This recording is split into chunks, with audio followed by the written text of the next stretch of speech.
Pray tayo.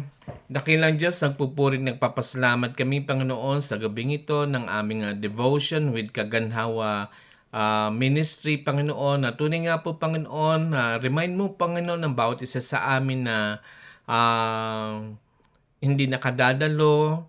Tulungan mo, Ama, na magkaroon sila ng mga load tsaka ng mga desire to learn your word, Panginoon. Dalangin namin, Panginoon, yung mga sitwasyon ng bawat isa sa amin, ng bawat pamilya. Lord, ikaw po, Panginoon, ang kumatag po ng aming mga pangangailangan sa araw-araw. Tunay nga po, Panginoon, na guide mo ang aming tagapagturo sa gabi ito, si Kuya Mel, na tunay nga po, Panginoon, let your Holy Spirit guide him, Panginoon. At sa mga dadalo, Panginoon, maunawaan namin ng iyong salita. In Jesus' name, Amen. Thank you, Kuya Bong, sa opening prayer. So, muli, magandang gabi po muli sa inyong lahat. Tayo po muli ay binigyan ng Panginoon ng isang pribilehiyo. Sabi nga, di ba, ang pribilehiyo na binibigay ay hindi ito lahat binibigay sa lahat, no? Hindi selected lang itong privilege nito. At yung privilege po na ito ay binigay sa atin ng Panginoon upang mag-aral ng kanyang salita, no? So, as our devotion ngayong gabi, no? And I would like to congratulate po sa inyo, no? Nasa third month na po tayo of the year, no? At matatapos na naman po yung the month of July, no? So, ang matatapos na naman po yung ating theme for the month, no? So, yung theme for the month natin, kung sino po ba nakakatanda, actually, yung theme for the month natin is about sabi nga dito, for a while, sabi dito, yung ating theme for the month ay pagtagumpay ng mga pagsubok. No? Sa English, sabi dito, overcoming struggle. No? So ito yung pinag-aralan natin throughout every Saturday. No? Yung sabi doon, overcoming struggle. So ngayon, ang topic po natin, ang ating pag-aaralan is all about, ang topic po is freedom in Christ. No? So, ito na naman, freedom in Christ. No? Sige. So, dito sa freedom in Christ, nandito ang verse natin matatagpuan sa Galatia 5 verse 1. Sa English po is Galatians 5:1. Ako na lang po ang magbabasa para masundan nyo na lang at makinig na lang po tayo sa pag-uusapan. Pero kung may tanong po kayo, pwede nyo po akong i-tanungin agad para sagutin natin yung katanungan ninyo. Sige po, at dito sasabi sa Galatians chapter 5 verse 1, sa English muna, no? It is for freedom that Christ has set us free. No? Stand firm, then, and do not let yourself be burdened again by the yoke of slavery. Sa Tagalog, pinalaya tayo ni Kristo upang maging tunay na malaya. Kaya manatili kayong matatag at huwag muling magpaalipin. Yan, no? Galing. Ganda ng mensahe sa atin sa gabing ito. Actually, ito po ay sulat ni Apostle Paul, no? Pag sumusulat si Apostle Paul, ito po ay si Apostle Paul ay isang misyonero during panahon ni Jesus, no? At nakakilala siya sa Panginoon. Yun nga, yung sinasabi ni Kuya Bong sa atin, na si Apostle Paul ay dating persecutor siya ng Kristiyano. Pinapapatay niya ang mga Kristiyano, pero nung tawagin siya ni Jesus, na-convert agad siya, yung immediate conversation niya, talagang nakilala niya si Jesus at nagpasakop na siya. At dahil doon, nagpagamit na si Apostle Paul, no, para maging misyonero ng ating Panginoong Jesus. So dito, sumusulat siya ng mga letter, no? Ina-address niya to sa mga lugar, no? At ito yung isa sa mga in-address niya ng mga taga-Galacia, no? Mga taga-Galacia. Na parang sa ating lugar din to, no? Kunyari, ako si Kuya Mel, susulat ako sa inyo. Mga taga-Ganhao, Marinduque, susulat ako. Parang ganun lang yun, no? Sumusulat sila ng mga kakilala nila or kapananampalataya nila na sumusulat yung mga kakilala nila para kasi wala pa naman ganitong dating Facebook, 'di ba? Messenger, wala pang ganito. So through letters sila nagsusulat so that yung mga mananampalataya na kapatid nila sa Panginoong Jesus ay ma-encourage din, no? So ngayon, sa gabing ito, yun nga, yung ginagawa ni Apostle Paul, sumusulat siya ng letter so that they are encouraged doon sa mga church na sa Galatia, no? So sige, tignan natin. Ano po ba ang ibig sabihin nito, no? Sabi dito, ang mensahe ng Galatians chapter 5 verse 1 ay malinaw na ang layunin kung bakit tayo pinalaya ni Jesus upang mamuhay tayo sa tunay na kalayaan, no? So, isang kalayaang hindi na muling nakatali sa kasalanan o mabigat na sistema ng relihiyon o yung sabi nga yung legalism, no? Alam niyo po, marami talagang relihiyon ngayon na legalism. Kailangan na ganito, ganito dapat kayo, ganito, dapat ang suot nyo puro puti lang, mga ganun ba? Dapat ang types of offering nyo dapat ganito, 10% talaga, legalism, no? It's about legalism, no? Pero pinaalala ni Apostle Paul na sa mga mananampalataya na ang kaligtasan ay hindi nakabase sa pagsunod ng kautusan, no? Kasi during that time na sa panahon ni Jesus, ang mga Jewish o mga Hudyo, no? Sila ay talagang sumusunod sa mga law, yung mga kautusan ni Moises. Mahalaga sa kanila 'yon. Pero si Apostle Paul, hindi ito bagong kautusan, kung hindi ito ay utos talaga ni Jesus, no? Na hindi naman nila nilalabag ang kautusan dahil ang Panginoon mismo ang katuparan ng kautusan na 'yon. So dahil dito, sabi nga, ipinaalala ni Apostle Paul sa mananampalataya na ang kaligtasan ay hindi nakabase sa pagsunod sa kautusan, kundi sa biyaya ng Diyos sa pamamagitan ng pananampalataya. Okay, so yun yung key doon, no? Yung pananampalataya natin kay Jesus. So, alam ko naman po ay tinanggap niyo na po ang Panginoong Jesus, no? So, magandang gabi, Gerald. Nandito si Gerald, no? Magandang gabi sa iyo. Salamat sa pagsama mo sa amin, no?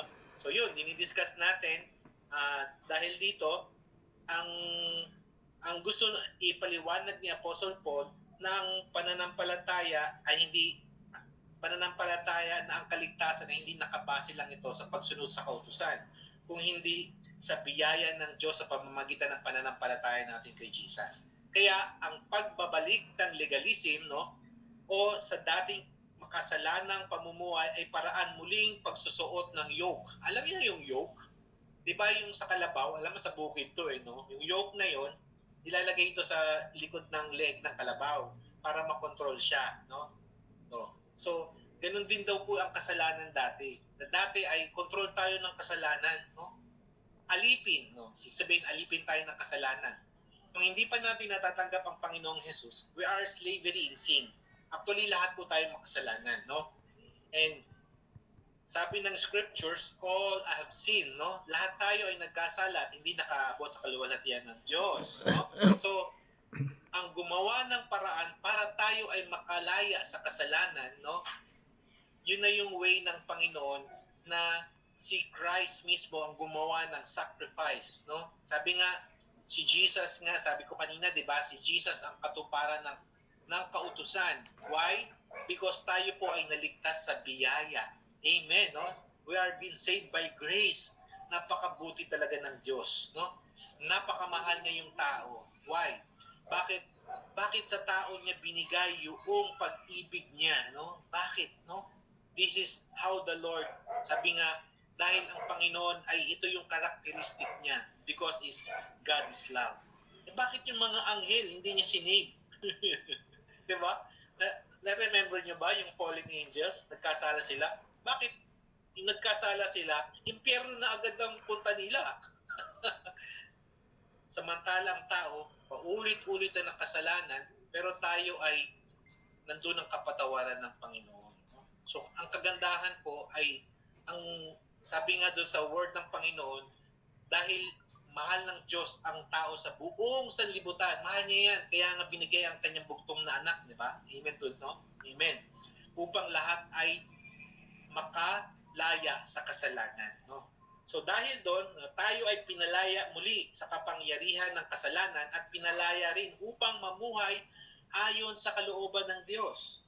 Hindi ito kalayaang gawin ng anumang nais ng laman, kundi kalayaang piliin ang tama. So again, I explain na yung kalayaan na binigay sa atin ng Panginoon, hindi po ito yung license na lalong gumawa tayo ng kasalanan, no? Remember, binigyan tayo ng freedom ni Lord para iwan na yung kasalanan na yon. Not to be licensed na gawin lalo natin yung gusto natin, no?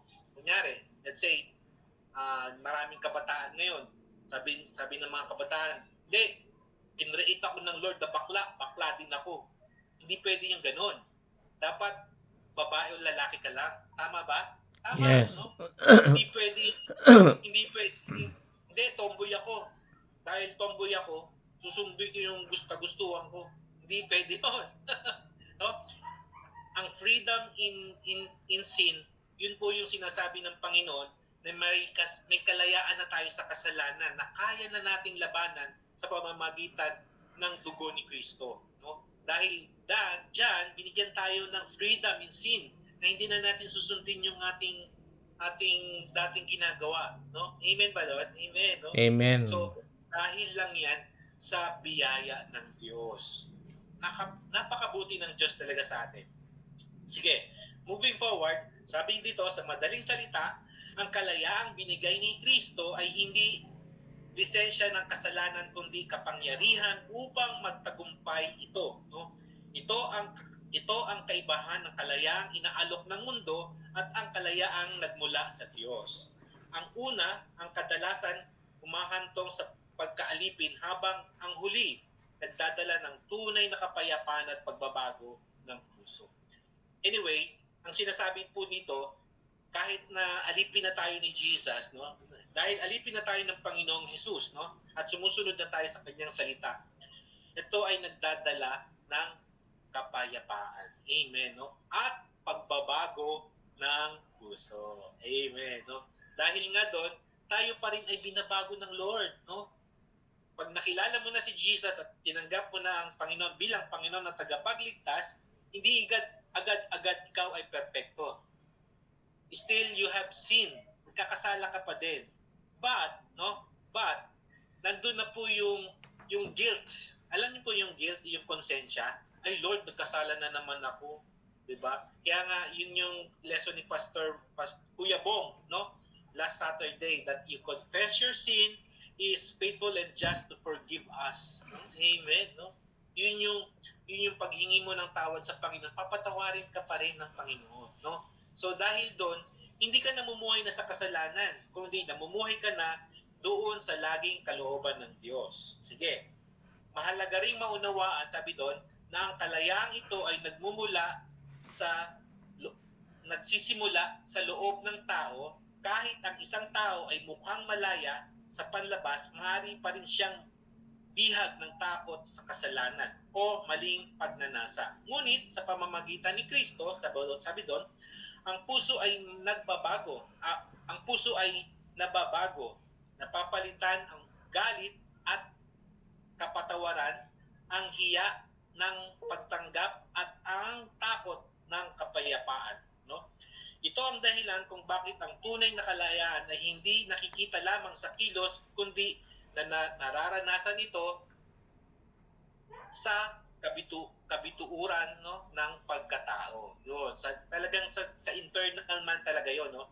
Nararamdaman natin nang sumusunod na kay Jesus, sabi doon, ay ito ay nagiging patotoo ka na sa ibang tao at nararamdaman mo na to mismo sa puso mo dahil nga overjoy ang puso mo, no, at ikaw ay masaya na doon na pinalaya na ni Jesus, na i-share mo na ngayon ito sa iyong mga pamilya, no, sa iyong kaklase, sa iyong kaibigan, na ikaw na ay binago ng Diyos. Amen.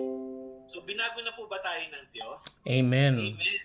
So dahil doon, ang sabi nga, di ba, pag sinabi kang kami po ay born again na, no? Sabihin natin, ang born again, hindi po ito relihiyon. Narinig niyo kay Kuya Bong, di ba?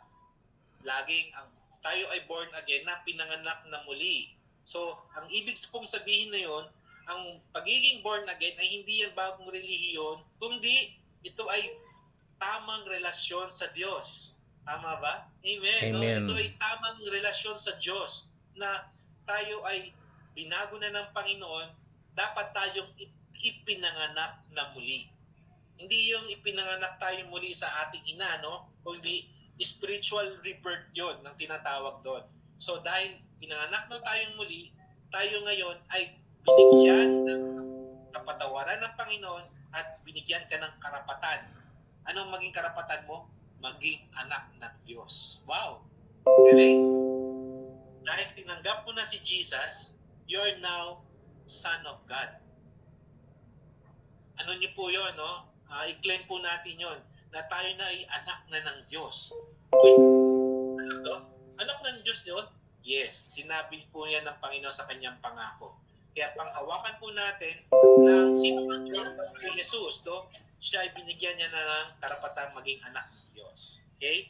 So dahil doon, sabi doon, ganun pa man, may mga panganib na kahit pinalaya na tayo, ay bumabalik pa rin tayo sa dati nating pamumuhay, no? Ano nga yung ibig sabihin na to? May mga panganib, ha? May mga panganib. Sino po dito may alagang ibon? May alagang babaeng ibon? Sila Ate Mabel, may alagang ibon sa kanilang bahay, no? Oh, si Kevin, no? Nakakilala kay Kevin. Si Princess Joyce, kilala si Kevin. Ang daming lovebird ni Kevin doon sa bahay nila, no? Oh. Pero, syempre, bawal yung buksan yung ano, dahil magliliparan lahat yun. Mahal yung lovebird, di ba? Ang ibig sabihin lang nito, ang nakakulong na ibon sa kung may kulungan, di ba? Once na binuksan mo na yung pintuan, lilipad na yan. Diba? Lilipad na yan at mag-aano na yan, hindi na yan babalik. Kasi malaya na siya, no? Pero may ibang mga ibon dahil nasanay na sila doon na nakakulong, no? Hindi na sila lilipad, doon lang sila mananatili. Ito po yung sinasabing explanation doon, no? Ito po yung panganib na tayo minsan ay tumanggap na kay Jesus, no? Ito yung panganib, no? Ay maaari pa rin tayong bumalik doon sa kasalanan. Yun ang nakakalungkot. Pero huwag po kayong mawala ng pag-asa, no? Kung sino man ang bumalik doon sa kasalanan, no? At namuhay, no? Habang buhay ka, ino-offer pa rin ng Panginoon ang hinihintay ng Panginoon ang iyong pagbabalik. Amen po ba doon? Amen. Huwag niyong kalimutan yun, ha? Ang sino man nakakilala na kay Kristo ay hindi perpekto ang buhay, no? Still, he sinned against the Lord. However, tayo ay binabago yung puso natin at binibigyan tayo ng kapangyarihan na labanan itong kasalanan. At dahil doon, nagtatagumpay tayo sa kasalanan na yun. Amen doon. However, ito nga yung panganib. May bumalik, no? May bumalik. Kilala ko na si Jesus, no? Pero bumalik sa kasalanan, nandun ulit. Ano yung example na yun? Naging addict ulit, nangiinom ulit, naninigarilyo ulit, no? Ito yung mga bisyo sa mga kabataan, no? Naging drug addict, yung mga normal na bisyo talaga, no? Ng mga kabataan natin na nasayang ang buhay ng ang kanilang kinabukasan dahil sa droga, no? Dahil ano pa ba yung mga ginagawa ng mga kabataan ngayon, yung pagbabarkada talaga na hindi na talagang maganda yung pagbabarkada kasi sana yung barkada mo ay nadadala ka sa magandang impluwensya, no? Ano yung magandang impluwensya? Yung mga barkada mo sa school, yung mga matatalino, kasi nagiging matalino ka rin kasi nagiging nahahawa ka sa katalinuhan nila at masipag na mag-aral, no? Kung nandun ka, napunta ka doon sa mga barkada, sa mga taugama, sa mga fraternity, no? Sabi ko nga, no, kung sa mga anak ko sasali sa mga fraternity, huwag niyo na lang hintayin ako na lang papatay sa inyo. Huwag na kayo sumama doon. No? What I'm saying is, no, ang mapanganib nga po yun, no, na nakilala na si Jesus at maaaring bumalik dun sa kasalanan. Pero ang Panginoon, meron siyang way out, no? To, sabi nga, may way out ang Panginoon to makabalik ka muli sa Kanya para ma-restore ka doon sa kasalanan na yun. Amen po ba doon? Amen. So sige, para sa kabataan, sabi dito, para sa kabataan, last ko na po ito, ang mensaheng ito ay hamon, challenge po ito sa inyo, no? Na huwag sukatin ang kalayaan sa kakayahang gawin kahit ano, no? Huwag po nating sabihin na malaya na ako, kaya pwedeng ko nang gawin kahit ano. Huwag po, hindi po yun nasukutan. Kundi, kakayaning piliin ang tama kahit mahirap, no? Pipiliin po pa rin natin ang tama, no? Tama, ano ba yung tama? Yun yung salita ng Diyos, no? Sa pagsunod kay Kristo, hindi mawawala ang kalayaan, no? Hindi, yun, sabi doon, sa pagsunod kay Kristo, hindi nawawala ang kalayaan. Sa halip, doon ay nagiging malinaw ang layunin ng buhay, no? Ang tunay na kalayaan ay matatagpuan sa pamumuhay ayon sa plano ng Diyos kung saan may direksyon, may kahulugan at kapayapaan. Kaya bilang mga taong pinalaya na ni Kristo, tayo po bilang mga taong pinalaya na ni Kristo, tayo ay tinawag na mamuhay ng may disiplina. May disiplina po ba kayo? Amen. Dapat may disiplina tayo, no? Lagi po tandaan yun. Ang may disiplina po, ang siyang magtatagumpay talaga, no? Sabi doon, dapat namumuhay tayo na may disiplina, may pananampalataya, at patuloy na nagtitiwala kay Jesus. Amen. So, sino po ang tanging pagkakatiwalaan lang natin? Ang ating Panginoong Jesus. Ang kanyang salita kasi ay tapat, no? Itong pinag-aaralan natin ay talagang buhay ang salita ng Diyos. Kaya mapalad kayo mga kabataan na may nagbibigay sa inyo ng mga kuya, ng mga advice na tulad namin, si Kuya Bong, si Tita Mabel, nandyan, no? Mapalad kayo na nag-spend time kami para sa inyo, no? Na piliin ang mas mabuti, no? Ang pinakamabuti para sa inyong kinabukasan, no? So, yan lang po ang aking ma-share sa gabing ito. At we congratulate everyone. Natapos na po yung March natin. At I hope everyone learn from the Word of God. Tayo ay, yan ito. Si Jose, yun, no. Welcome, Jose, please, sa pagbabalik mo. Yan, magandang gabi sa inyo dyan, no? Magandang gabi din po. Yes, salamat. Yun nga, ang topic natin kanina, sabi doon, ang team natin for the month, overcoming struggle. So, ang topic natin kanina ay freedom in Christ, no? So, ang pagpapalaya ni Kristo sa atin, no? So, dahil doon nga, tinanggap niyo na ang Panginoong Jesus, no? So, tayo ay binigyan ng pangako ng Panginoon, no? Na tayo ay sasamahan niya sa lahat ng panahon. Panghawakan po natin yan, no? Sasamahan niya tayo sa lahat ng Panginoon. Dahil doon, tayo ngayon ay binigyan ng kalayaan mula sa kasalanan, no? Yun yung sinasabi natin kanina. So, dahil pinalaya na tayo ng Panginoon sa kasalanan, na hindi ibig sabihin perfecto na tayo, no? On process pa rin po yung ating pagbabago ng puso na dinidisiplina ng Panginoon sa atin. So, dahil dyan, tayo ay binabago yung puso natin. Habang tayo ay binabago yung puso, tayo ay nagiging masunurin na ngayon sa kanyang salita or sa kanyang mga command.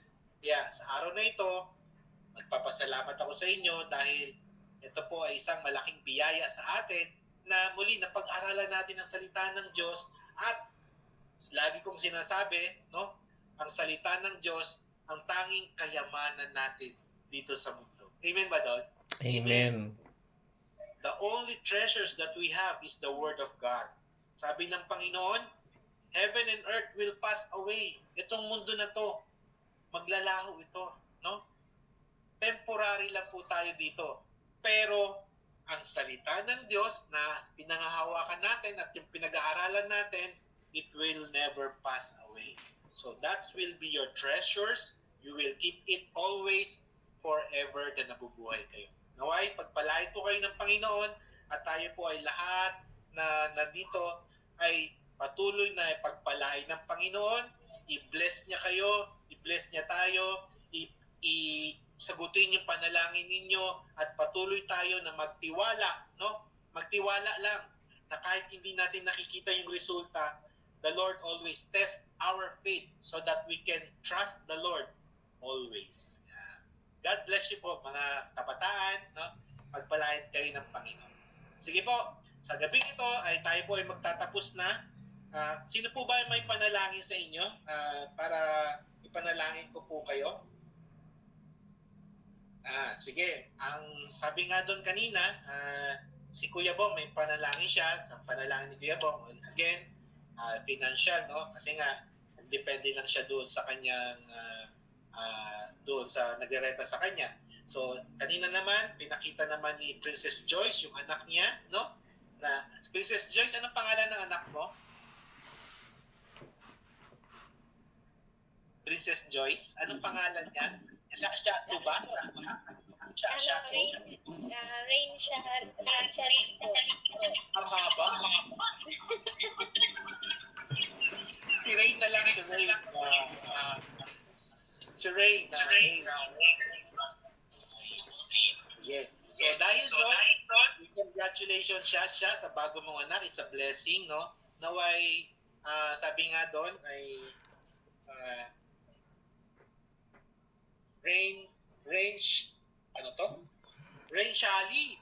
Si Rain Shali ang kanyang pangalan. Sige. I-pray natin sila Princess Joyce for the faithfulness ni Lord sa kanilang buhay dahil iningatan sila ng Panginoon at sabi nga, sinagot ni Panginoon yung desire ni Princess Joyce na maging normal yung anak niya. No? Sige po, tayo po ay magwawakas na. Ako na po ang magpe-pray para tayo po ay magtapos na sa ating devotion. Sige po, let's come to the Lord with a word of prayer. Sige, tayo po ay manalangin mga kapatid. Sige po, Panginoon, marami pong salamat sa gabing ito na muli nakapag-aral kami ng iyong salita. Lord, salamat Panginoon sa mga naka-attend ngayon, sila Princess Joyce, sila Gerald, sila family ni Cedric, Panginoon, maging si Kuya Bong nandito at si Tita Mabel, Lord. Salamat Panginoon sa bawat family na naka-attend ngayon, Panginoon. Salamat Lord sa muli sa iyong salita na binigyan mo kami, Panginoon, that in Christ we have now in freedom, Panginoon.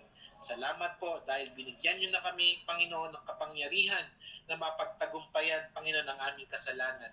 Lord, dati hindi namin kaya na ito'y labanan because we have received you as our Lord and Savior. Now, we can fight this against this sin, Panginoon. At kami, Lord, ay pinalaya mo na sa bondage ng kasalanan na ito. Salamat po, Panginoon, sa iyong pangako sa amin. Lord, sa gabing ito, may mga panalangin ko yung mga kapatiran namin, lalo po si Kuya Bong, Panginoon. May you continue bless Kuya Bong abundantly, Lord, at ikaw, Lord, na patuloy na mag-provide ka ng pangangailangan. And we are grateful, Lord, kay Princess Joyce, ang kabutihan mo, Panginoon. We have witnessed how you answered prayer ni Princess Joyce, Panginoon, nakapag-anak siya, Lord, ng safe, Panginoon, na si Rain Shali, Panginoon. Salamat po sa batang ito na yung pinagkaloob sa kanya. May you continue bless ang family ni Princess Joyce, Lord, and the rest of the na naka-attend ngayon na si Gerald at mga family ni Cedric, Panginoon.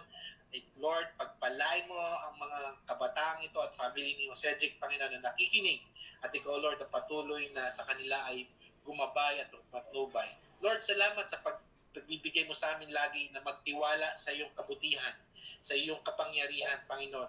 At hindi po kami aasa anything in this world, but only in your word, Panginoon. Because you said in your word, you are be with us. Sinasamahan mo kami, Panginoon, until the end of this world. Salamat po, pagpalay mong bawat isa sa amin at binabalik namin ito as we give back all the praises and glory. In Jesus' name we pray. Amen. Amen. Amen. God bless po, mga God bless po sa inyong lahat. ingat po kayo. Bye-bye po. Si Gerald, si Princess Joyce, and Cedric. Gerald, sabihan mo sila na hindi nakaka-attend. Ha? Kumusta kayo dyan sa Kaganhaw? Okay lang po. Okay. Hanggat may oil ka, mawawala na yung gas. Opo. Kapasok pa pang wala ang punong load. Salamat po. Pakamute ka, Gerard. Hanggang sa susunod. Opo. Okay.